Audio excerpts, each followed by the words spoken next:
Salut à tous, nouvelle vidéo sur la chaîne Airsoft 3D sur la transformation de l'AlphaWiz U20 en U20 Pro. C'est la première vidéo que je fais réellement sur les modifications de cette imprimante. Dans cette vidéo, ce qu'on va faire aujourd'hui, comme vous avez pu le lire dans le titre et comme vous pouvez le voir sur l'imprimante à l'instant, c'est mettre toute la partie électronique sous le châssis de l'imprimante, tout comme la U20 Pro. Je vais pas vous faire attendre, c'est parti!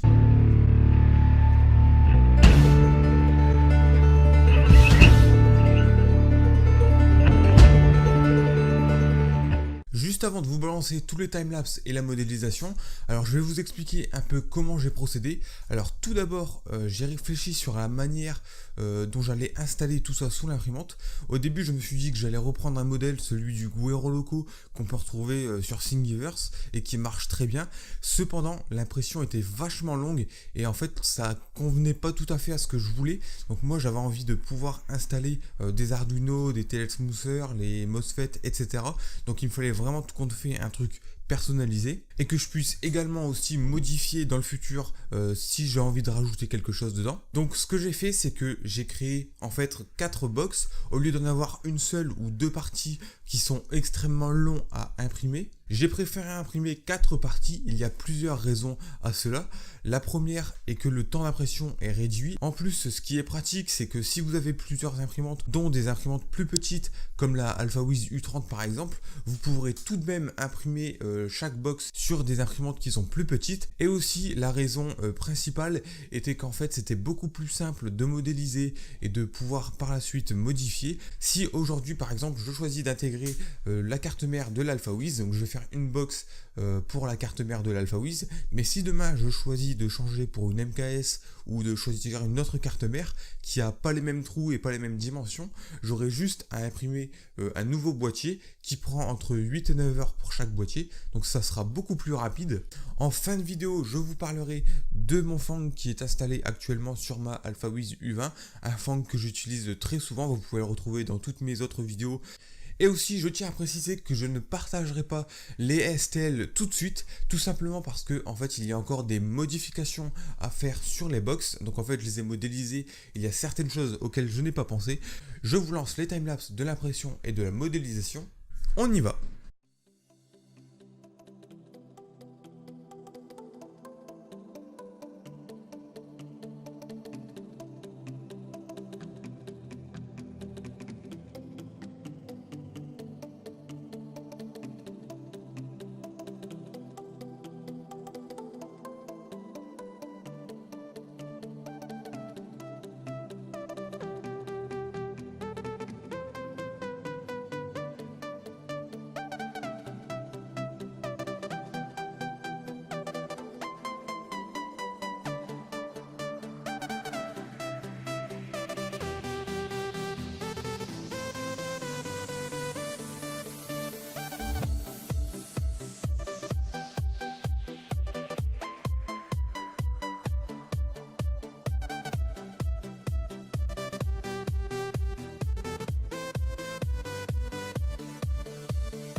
Avant de procéder au montage de chaque box, nous allons avoir besoin de quelques matériels.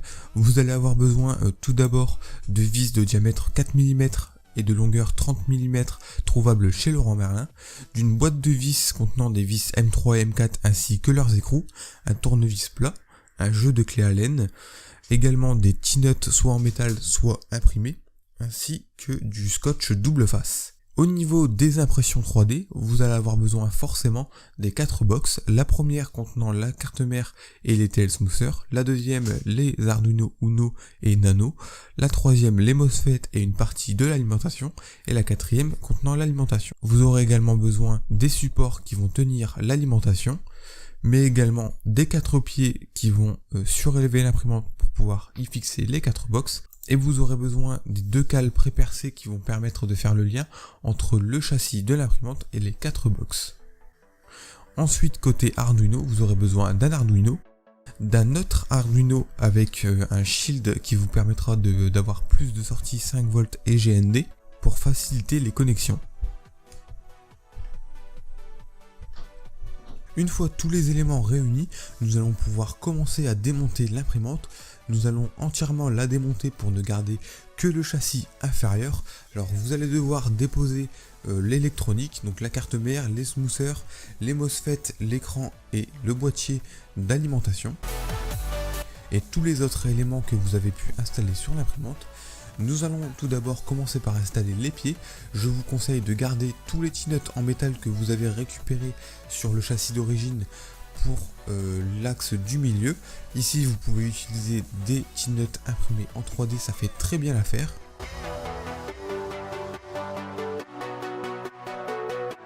Ensuite vous allez pouvoir prendre votre axe du milieu et vérifier si les roues font bien leur job. Moi ici je vois que la roue du centre a un petit problème, donc je décide tout de suite de la resserrer.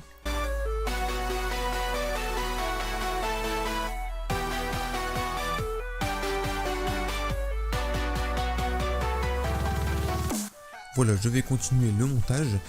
Pour l'axe du milieu, au début j'avais utilisé des T-nuts imprimés en 3D avec des écrous, mais c'est vraiment pas la meilleure technique.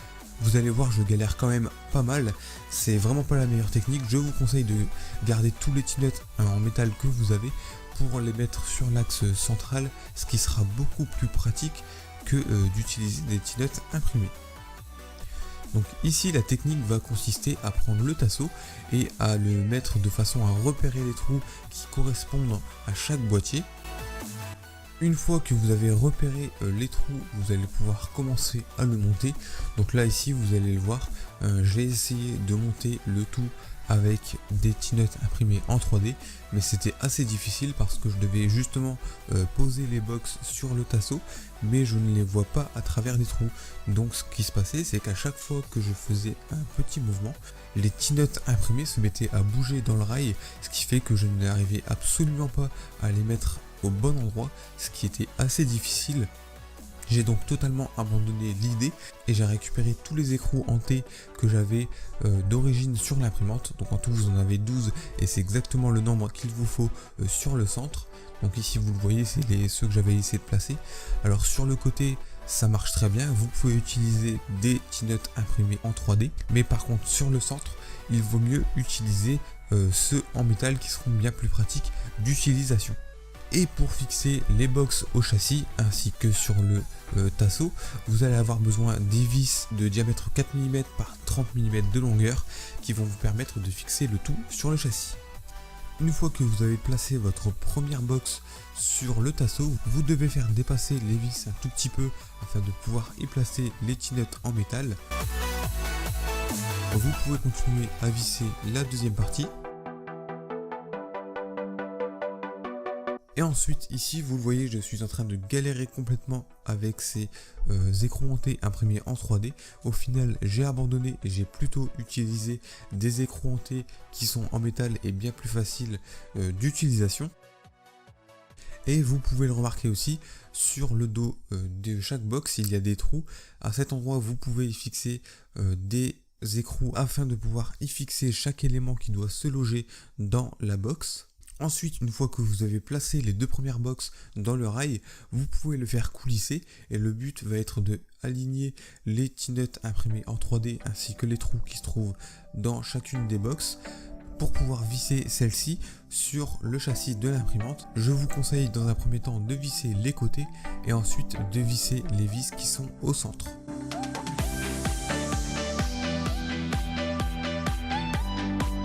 Vous exécutez la même opération pour les deux autres box, vous fixez les box sur le tasseau et ensuite vous fixez les côtés de chaque box au châssis et ensuite vous vissez le centre.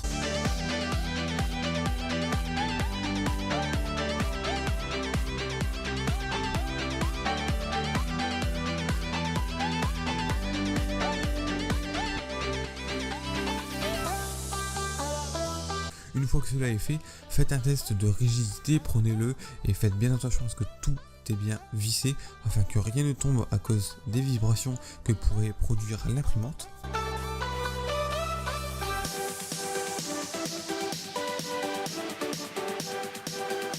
Maintenant, nous allons pouvoir commencer à placer chaque élément sur le dessous de l'imprimante. On va commencer tout d'abord par la carte mère. Donc ne vous inquiétez pas, il y a une ventilation qui est prévue pour refroidir celle-ci sur le côté. Donc le PLA a très peu de chances de fondre au contact du tail smoother ou de la carte mère qui pourrait chauffer. Et ici vous pouvez le remarquer, le deuxième tail smoother que je viens de placer, il est juste devant l'entrée d'alimentation du hot-end. C'est un problème que je corrigerai dans les STL que je vous fournirai dans le lien de la description. Ensuite, nous plaçons dans la case Arduino tous les Arduino dont nous aurons besoin.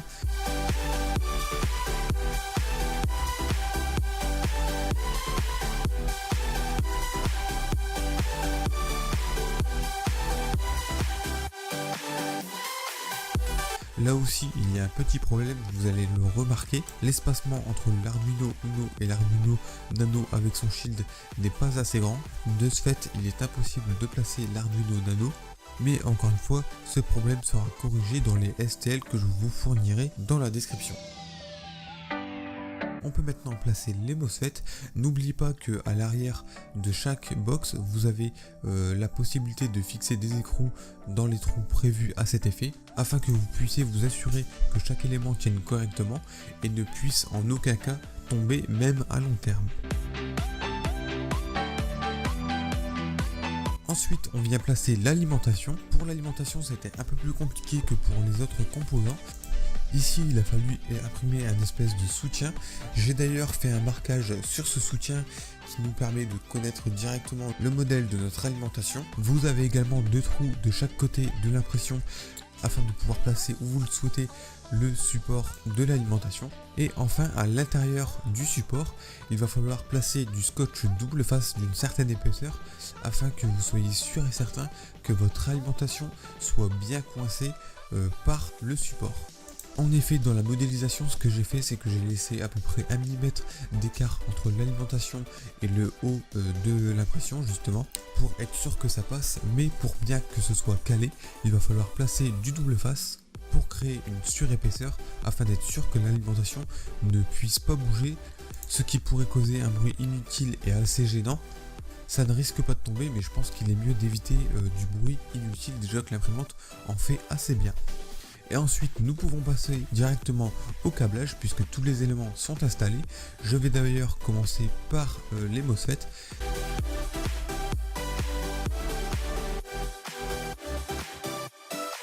Pour vous aider dans le câble management, je vous ai fait des petits repères sur chaque côté qui vous inscrivent à quel endroit passer quel câble.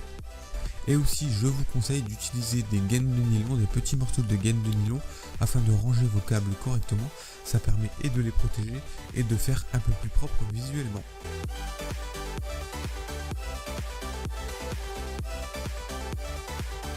Ensuite, sur les côtés, on vient placer les ventilateurs.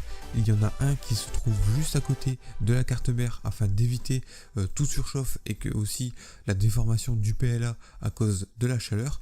Et un du côté des Arduino qui va venir créer un espèce de courant d'air entre la carte mère et les Arduino. Je trouve personnellement que j'ai plutôt bien pensé toute la modélisation, toute l'installation sur l'imprimante. Et comme je vous l'ai dit, j'ai laissé un peu partout des marquages pour que vous sachiez où faire passer quel câble de telle sorte à ce que ce soit plus pratique lors de l'utilisation. Par exemple ici pour le câble de l'écran où j'ai marqué screen, ou ici pour la nappe de la carte SD. Il ne reste plus qu'à passer au montage de l'imprimante.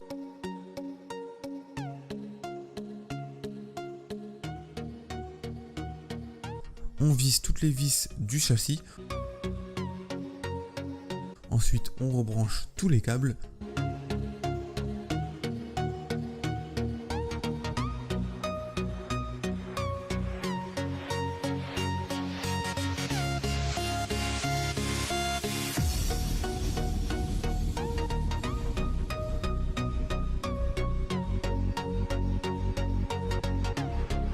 Et nous avons déjà une première partie de la U20 Pro installée.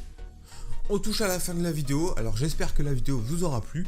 Je tiens à faire une petite précision. Alors pourquoi est-ce que je mets plusieurs Arduino à l'intérieur alors que vous vous dites peut-être qu'un seul pourrait avoir tout le programme? Alors je mets plusieurs Arduino tout simplement parce qu'un seul Arduino Uno ne peut contenir tout le programme que j'ai voulu intégrer dedans, notamment à cause de l'écran OLED qui prend énormément de place dans l'Arduino. Mais aussi parce que je ne suis pas un expert en codage et lorsque j'essaie de compiler plusieurs codes ensemble, j'ai parfois des erreurs. Du coup, si je veux par la suite intégrer un programme auquel je n'avais pas pensé, je vais pouvoir prendre par exemple mon Arduino Nano qui est totalement vierge. Si vous avez pu le remarquer, il y a eu quelques problèmes, notamment au niveau des TL Smoother. En fait, il y en a deux qui gênaient l'entrée de l'alimentation de la carte mère ainsi que l'alimentation du hot-end. J'ai dû également percer ultérieurement avec une Dremel pour pouvoir visser les vis qui tiennent la partie montante de l'imprimante. Voilà, comme je vous l'ai dit au début de la vidéo, il y a quelques erreurs de modélisation. Je corrigerai les STL un peu plus tard et je les mettrai bien sûr dans le lien en dessous dans la vidéo. Dans ma prochaine vidéo, je vous parlerai de la tête d'impression, du Fang que j'utilise, du hot-end que j'ai changé pour un autre. Je ne vais pas vous en dire plus, pour l'instant je vais juste vous parler rapidement du Fang que j'utilise actuellement sur ma AlphaWiz U20. Je n'ai jamais eu de problème avec ce Fang, il fonctionne vraiment très bien, de plus je le trouve assez esthétique. Le ventilateur du haut sert à refroidir le filament et le ventilateur du bas sert à refroidir le corps de chauffe. Les deux ventilateurs sont des ventilateurs Noctua, alors ici je l'ai imprimé en PLA et j'ai parfois des résultats qui sont assez satisfaisants mais d'autres qui sont assez aléatoires. L'attache qui permet de déplacer l'axe en X va se déformer légèrement et donc la position des sorties d'air va différer et ne va plus correspondre tout à fait à la sortie du filament. Ce qui fait que ça va refroidir un peu moins bien. Si jamais vous avez des questions concernant la modélisation que j'ai faite, si jamais vous désirez quand même les STL tout en sachant qu'il peut y avoir des erreurs, veuillez me contacter dans les commentaires. Tu peux également laisser un like si la vidéo t'a plu. Et surtout, je t'invite, et c'est très important, je t'invite à t'abonner. Tu peux cliquer sur le bouton s'abonner en bas en dessous de la vidéo. Ça te permettra de ne pas rater la prochaine vidéo qui sera donc sur le Fang que je vais installer. Beaucoup de monde sur le groupe Facebook AlphaWiz U20 attendent cette vidéo. Alors si tu fais partie de ce groupe, surtout je t'invite à t'abonner, c'est vraiment très important. Nous on se revoit pour une prochaine vidéo. Allez, salut!